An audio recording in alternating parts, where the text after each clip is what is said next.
Bismillahirrahmanirrahim. Alhamdulillah hamdan katsiran tayyiban mubarakan fih kama yuhibbu rabbuna wa yarda. Asyhadu an la ilaha illallah wahdahu la syarika lah wa asyhadu anna Muhammadan abduhu wa rasuluh sallallahu alaihi wa ala alihi wa sallama taslima katsira amma ba'd. Qala rahimahullah قال المصنف رحمه الله تعالى الثالثة أن من أطاع الرسول ووحد الله لا يجوز له موالة من حاد الله ورسوله ولو كان أقرب قريب.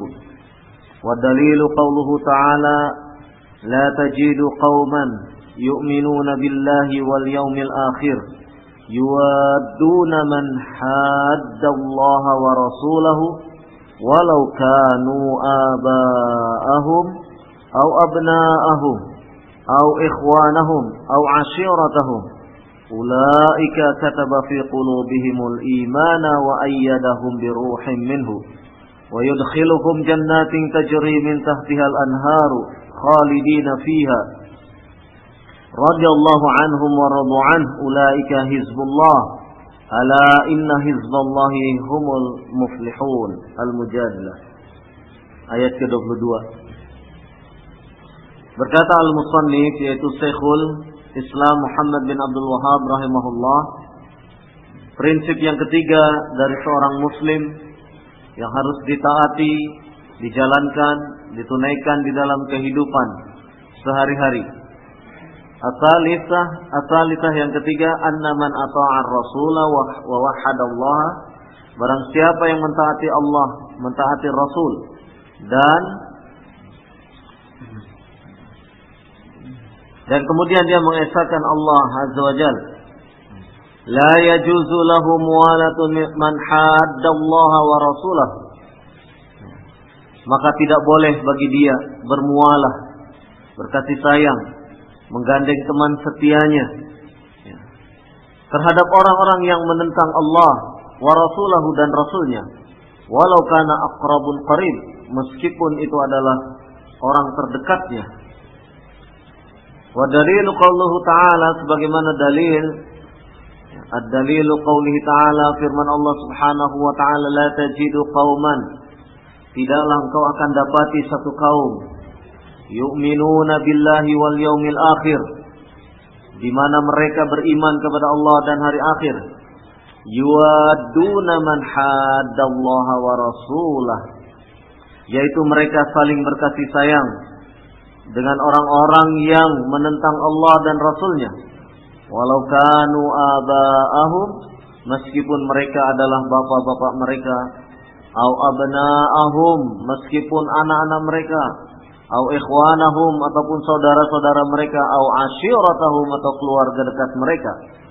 Ulaika kataba fi qulubihimul imana, yang demikian itu karena mereka telah ditetapkan di dalam hati-hati mereka keimanan. Wa ayyadahum bi ruhin minhu, dan telah dikokohkan pada mereka pertolongan darinya. Wa yudkhiluhum jannatin tajri min tahtihal anhar, dan telah dimasukkan mereka ke dalam surga yang mengalir di bawahnya sungai-sungai, khalidina fiha, mereka kekal di dalamnya. Radhiyallahu anhum, Allah ridho kepada mereka, wa radu anhu, dan mereka pun ridho kepada Allah.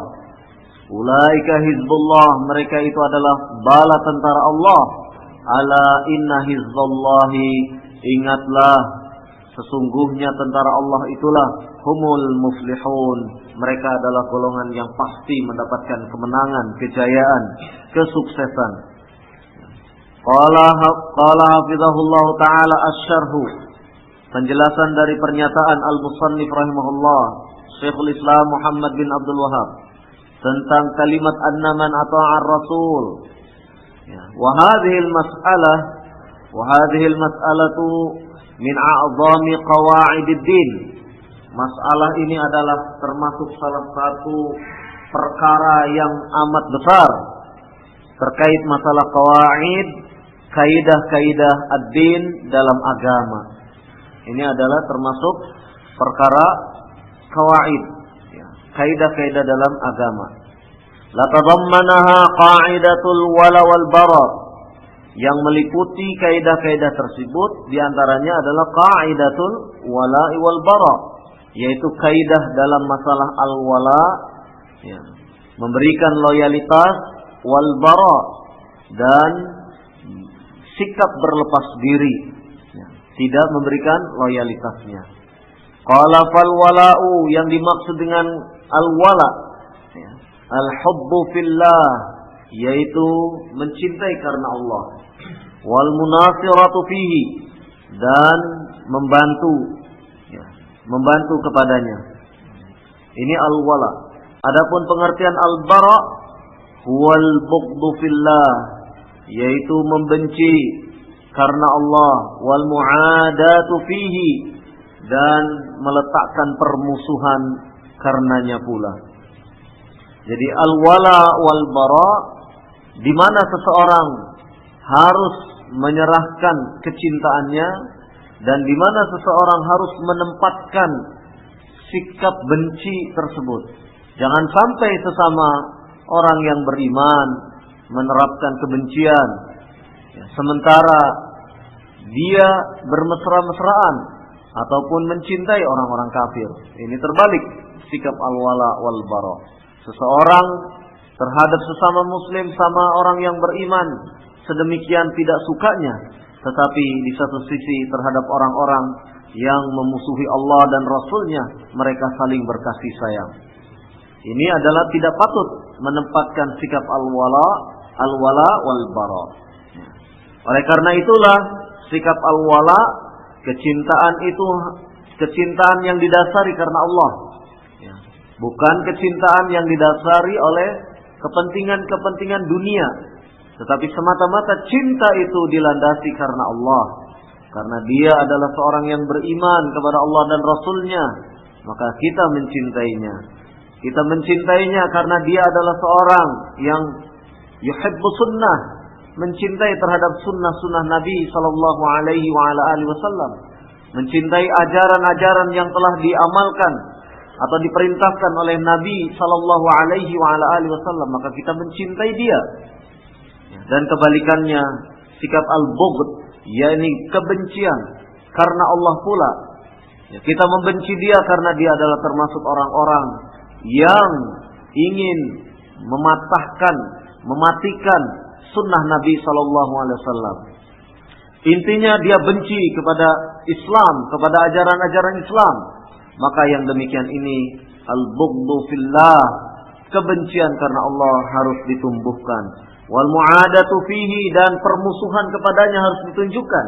Kenapa kita menunjukkan permusuhan kepada mereka? Karena mereka memusuhi Allah dan Rasulnya. Kalau mereka memusuhi Allah dan Rasulnya, maka mereka akan otomatis memusuhi pula orang-orang yang beriman kepada Allah dan Rasulnya.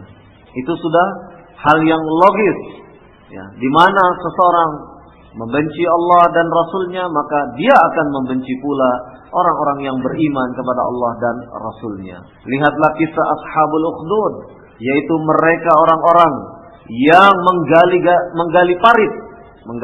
parit-parit. Dan orang-orang yang beriman di dalam parit tersebut dibakar kayu bakar. Kemudian orang-orang yang beriman dilemparkan ke dalam, ya, parit yang berisi kayu bakar yang menyala-nyala apinya. Kenapa orang-orang beriman demikian? Kenapa mereka sampai memberikan sanksi hukuman kepada orang-orang yang beriman sedemikian rupa? Tidak ada lain karena orang-orang yang dilemparkan ke dalam parit-parit yang berisi api yang membara tersebut tidak lain karena mereka beriman kepada Allah Subhanahu wa ta'ala. Kebencian itu timbul karena keimanan kepada Allah Azza wa Jalla. Maka terhadap orang-orang yang demikian kita wajib untuk bersikap al-bughd, yakni membenci, al-mu'adah, yaitu melakukan, ya, permusuhan kepada mereka. Tidak mungkin, ya, sama seperti halnya kita sebagai orang tua, misalnya, ya, melarang anak kita untuk bermain, ya, dengan orang-orang yang suka minum khamr. Bukan masalah semata-mata khamr itu merusak kesehatan tubuh manusia, tetapi khamr itu adalah sesuatu yang diharamkan oleh Allah Subhanahu wa taala. Maka anak kita dilarang bermain dengan mereka. Kenapa? Jangan sampai tertulari perilaku suka minum khamr itu ada pada diri anak-anak kita. Kenapa demikian? Karena itu telah melanggar aturan Allah Subhanahu wa taala. Maka tidak mengapa kita menjauhi orang-orang yang seperti ini, yang telah melanggar Allah dan melanggar perintah Allah dan Rasulnya. Qala Syekhul Musannif rahimahullah, berkata Syekh Al-Musannif rahimahullah, yakni fi ba'di rasailihi, di sebagian dari tulisan-tulisan beliau, wa asluddin wa qa'idatuhu amran, prinsip daripada agama dan prinsip daripada akidah agama itu ada dua perkara. Al-awwal, perkara yang pertama, al-amru bi'ibadatillahi wahdah, yaitu perkara bahwasanya ibadah itu hanya ditujukan kepada Allah Subhanahu wa ta'ala saja. Wa tahridu ala dzalik, dan hendaknya menghasung, mendorong seseorang untuk beribadah itu hanya kepada Allah Azza wa Jalla. Jangan sampai kemudian orang menyekutukan Allah dengan sesuatu pun, entah dengan batu, entah dengan kuburan yang dikeramatkan, atau dengan yang lainnya. Maka tidak boleh seseorang kemudian untuk beribadah kepada selain Allah Azza wa Jalla. Wal mu'alatu fihi, dan hendaklah dia berkasih sayang. Al mu'alah, yaitu menyerahkan loyalitasnya kepadanya. Wa takfiru man tarakahu, dan hendaklah dia mengingkari terhadap orang-orang yang meninggalkan perintah-perintah Allah Azza wa Jalla. Ini adalah prinsip dari prinsip agama. Tidak boleh seseorang kemudian bergaul, menyerahkan kasih sayangnya, mencintai orang-orang yang melanggar, mengingkari perintah-perintah Allah Subhanahu wa taala. Bergaul boleh dengan mereka manakala kita mau mendakwahi mereka, tetapi manakala ilmu kita belum cukup, kemudian kita bergaul dengan mereka, maka dikhawatirkan akan terjadi bias, terjadi hal-hal yang tidak diinginkan pada diri kita, karena kita belum memahami, belum membekali diri kita dengan ilmu yang cukup, sehingga dikhawatirkan terseret kepada kesesatan-kesesatan yang mereka lakukan. Jika demikian, maka kita wajib untuk menjauhi mereka, menjauhi dengan sejauh-jauhnya. Qala wal amru tsani, perkara yang kedua, an-nahyu 'anis syirki fi ibadatillah, yaitu melarang dari perbuatan syirik, menyekutukan Allah Azza wa Jalla fi ibadatillah, dalam ibadah kepada Allah Subhanahu wa taala. Wa taghlidhu fi dzalika, dan hendaklah bersikap apa? Memusuhi, bersikap tanpa kompromi dengan mereka. Wal mu'adatu fihi, dan hendaklah melakukan perseteruan dengan mereka. Wa takfiru man fa'alahu, dan hendaklah mengingkari orang-orang yang mengerjakan kesyirikan, mengerjakan perbuatan-perbuatan syirik kepada Allah Azza wa Jalla. Ini adalah dua prinsip yang disebutkan oleh Asy-Syekhul Musannif rahimahullah, yaitu Syekhul Islam Muhammad bin Abdul Wahhab di dalam kitab Al-Wajibat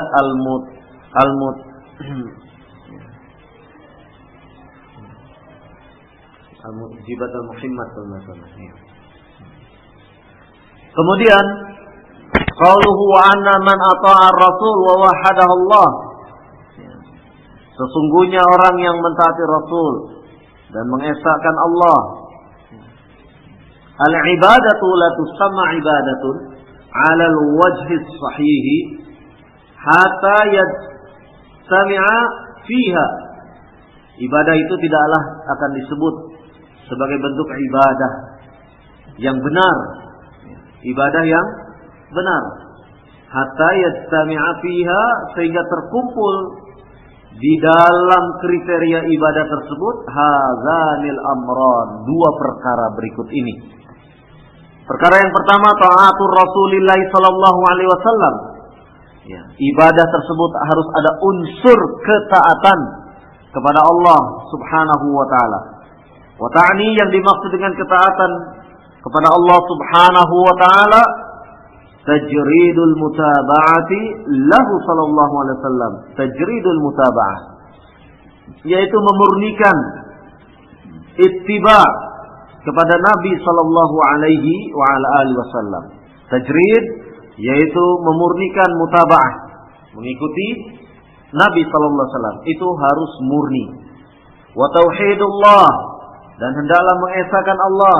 Ta'ni tajridul ikhlas, yaitu memurnikan keikhlasan. Memurnikan keikhlasan.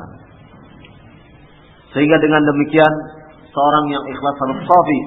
Shafi itu murni, tidak boleh tercampuri dengan yang lainnya. Qala la yajuzu lahu muwalatu man haddallaha wa rasulahu. Maka tidak boleh bagi dia untuk bermualah, menyerahkan loyalitas, kesetia kawanan kepada orang-orang yang memusuhi Allah dan Rasulnya. Al-muwalatu hiyal mahabbatu wan nusratu fillah.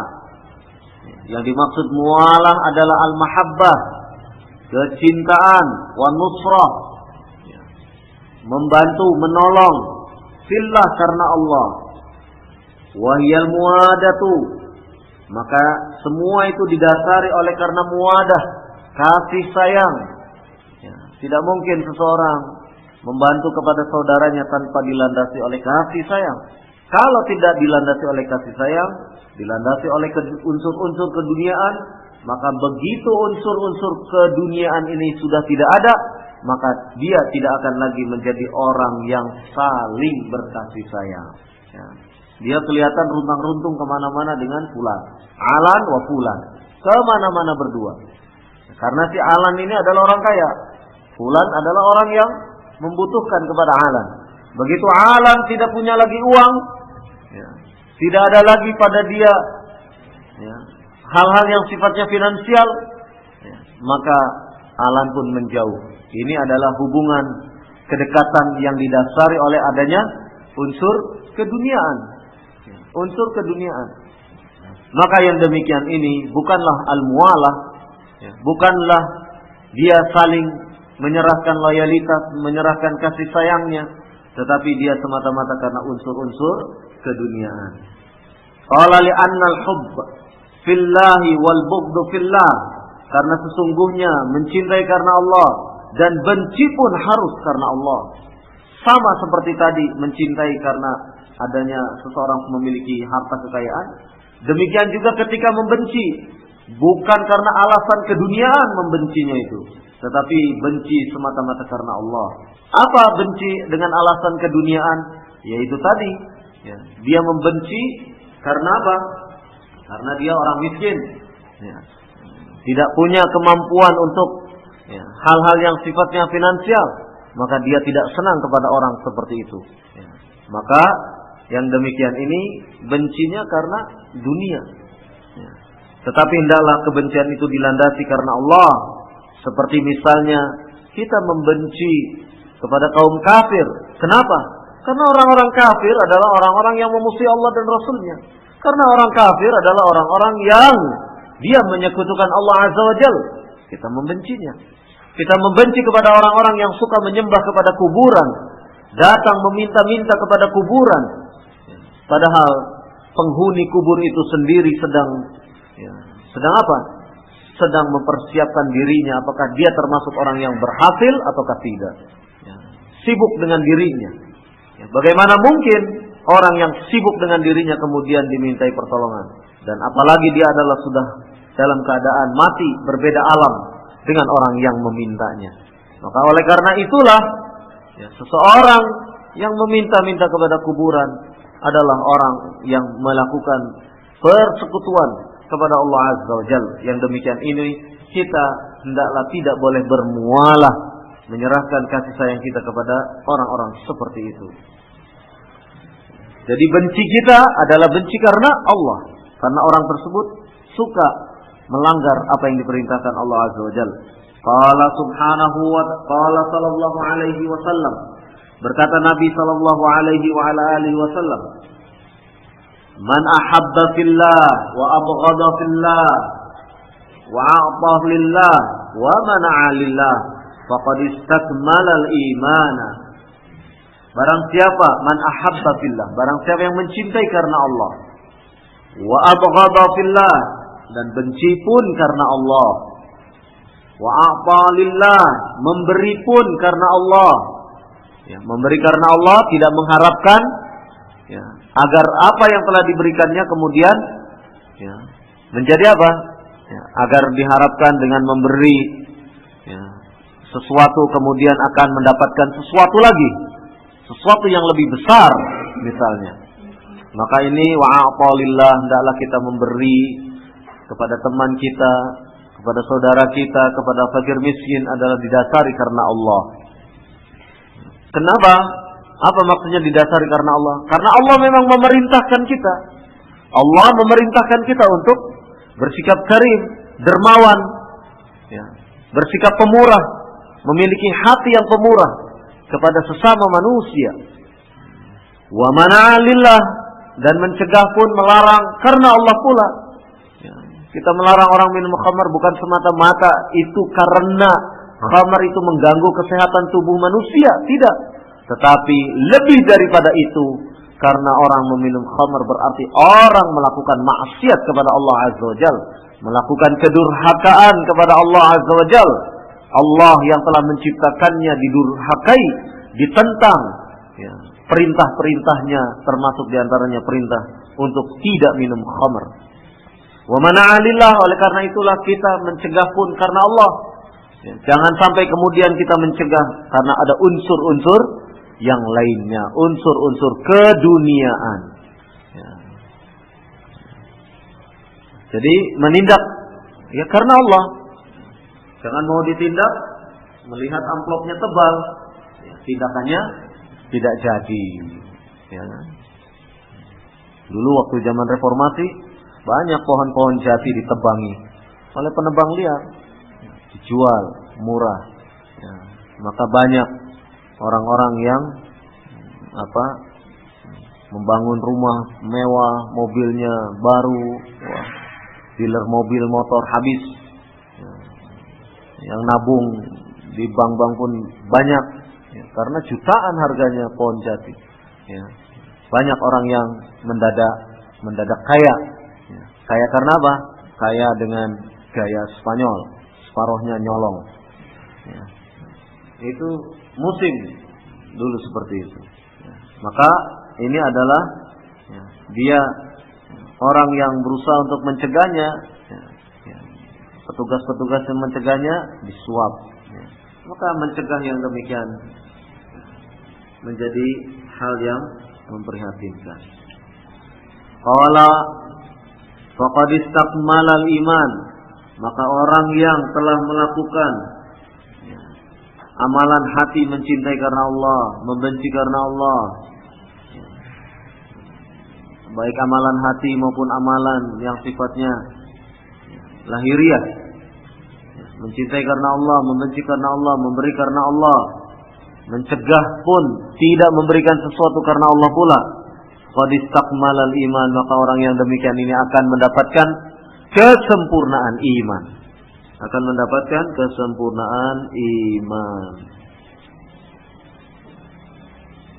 Qala wa fi sahihain, demikian juga di dalam kitab sahih, yaitu kitab Sahih Bukhari dan Sahih Muslim.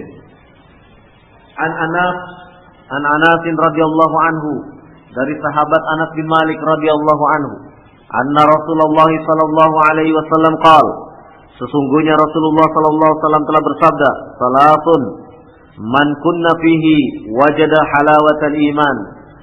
3 hal yang apabila seseorang menunaikannya, maka dia akan mendapatkan manisnya iman. Apa 3 hal tersebut? Ayakunallahu wa rasuluhu ahabba ilaihi mimma siwahuma. Hendaklah Allah dan Rasulnya lebih dia cintai dibandingkan yang selain daripada Allah dan Rasulnya. Kecintaan dia kepada Allah Rasulnya di atas segala-galanya dibandingkan kecintaan kepada selain Allah dan Rasulnya.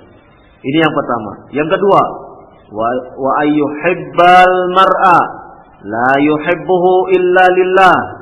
Wa ayyuhibbal mar'a, dia mencintai seseorang, la yuhibbuhu, dan tidak mencintai orang tersebut illa lillah, kecuali karena Allah.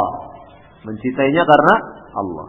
Wa ayyakraha, yang ketiga sekarang, wa ayyakraha ayyauda fil kufri, hendaklah dia membenci, tidak senang jika ayyauda, jika dia kembali fil kufri, kepada kekufuran, ba'da an anqadhahu Allahu minhu, setelah Allah menyelamatkan dia dari kekufuran tersebut.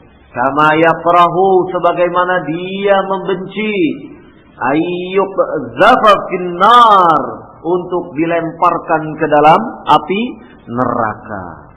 Hadis sahih riwayat Bukhari dan Imam Muslim. Fasyahidu minal hadis, syahid daripada hadis tersebut, inti yang dibicarakan, yang dinukil oleh kita, inti permasalahannya dari hadis di atas adalah ayyuhibbal mar'a la yuhibbuhu illa lillah. Hendaklah seseorang mencintai temannya, la yuhibbuhu, tidaklah dia mencintai temannya tersebut illa lillah, kecuali karena Allah. Fal bughdu fillah, oleh karena itu pun bencinya karena Allah. Yajibu, maka wajib bagi dia. Wa in kana ma'a aqrabun nas, dan jika dengan orang-orang yang paling dekat, madama muhaddan lillah, selama dia memusuhi Allah, wa mu'anidan syara' Allah, dan kemudian dia mu'anadan syara' Allah, membenci, memusuhi karena Allah. Wa in kana aqrabun nas, meskipun itu adalah orang-orang dekat kita sendiri. Saya sampai di sini dulu, panjang kisah. Mudah-mudahan bermanfaat apa yang kita kaji pada kesempatan pagi hari ini. Semoga Allah memberkahi ilmu yang kita dapat dan kita tergolong orang-orang yang istiqamah di atas jalannya. Subhanakallahumma wa bihamdik, asyhadu an la ilaha illa anta, astaghfiruka wa atubu ilaik. Wa sallallahu ala nabiyyina Muhammad walhamdulillahi rabbil alamin. Ya.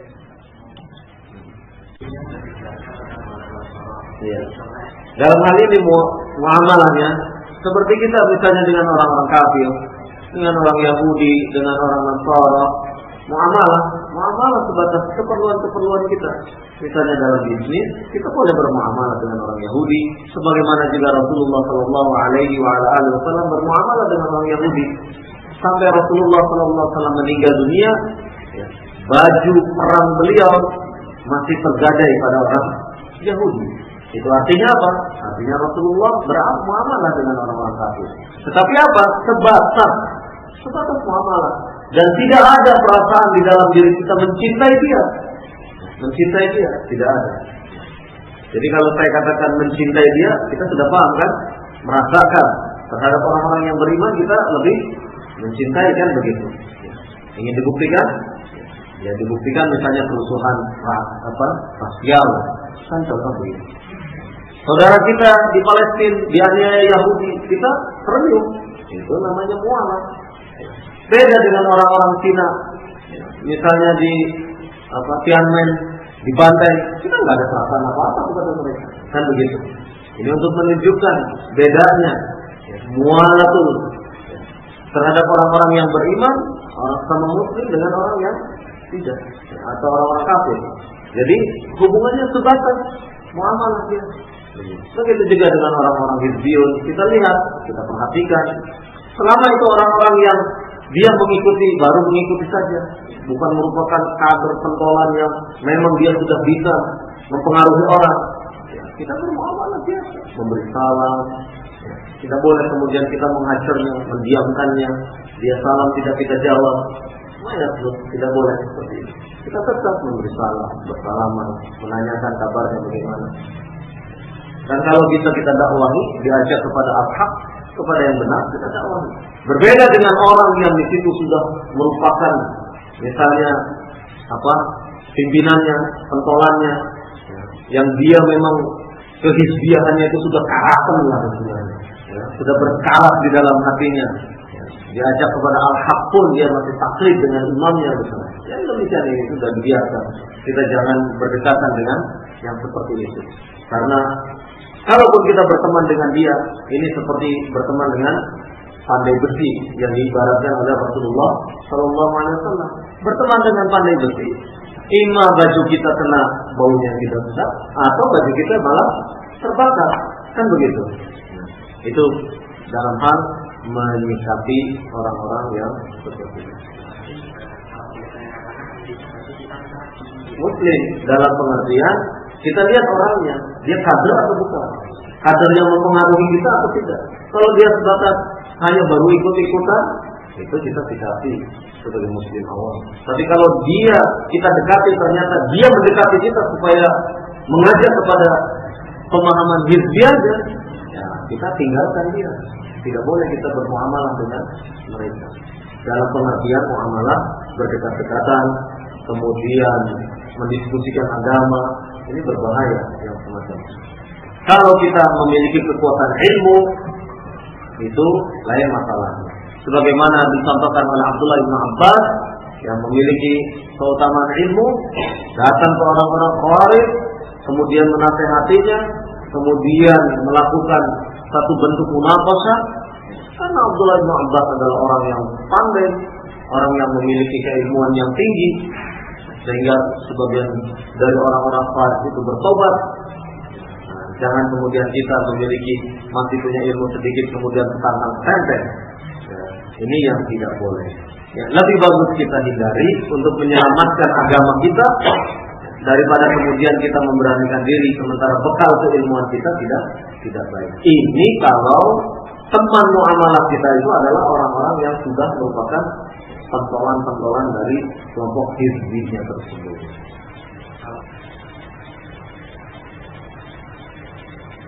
Ya selama Allah dan Rasulnya menghalalkan, meskipun itu buatan orang Yahudi dan tidak ada makar di balik penjualan barang tersebut, artinya muamalah jual beli biasa, selama barang itu halal, tidak diharamkan oleh Allah dan Rasulnya, ya boleh.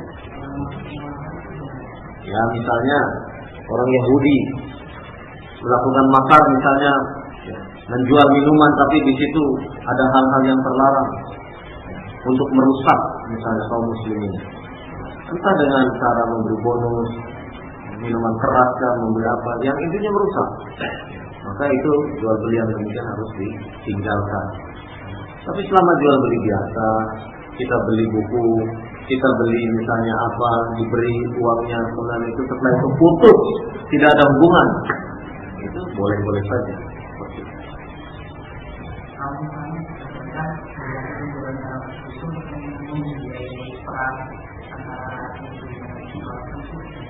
Betul tahu untuk membiayai.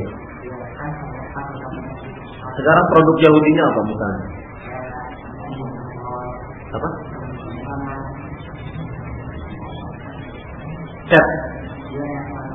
Cat Demi Johnson itu produk Yahudi. Ya baru katanya.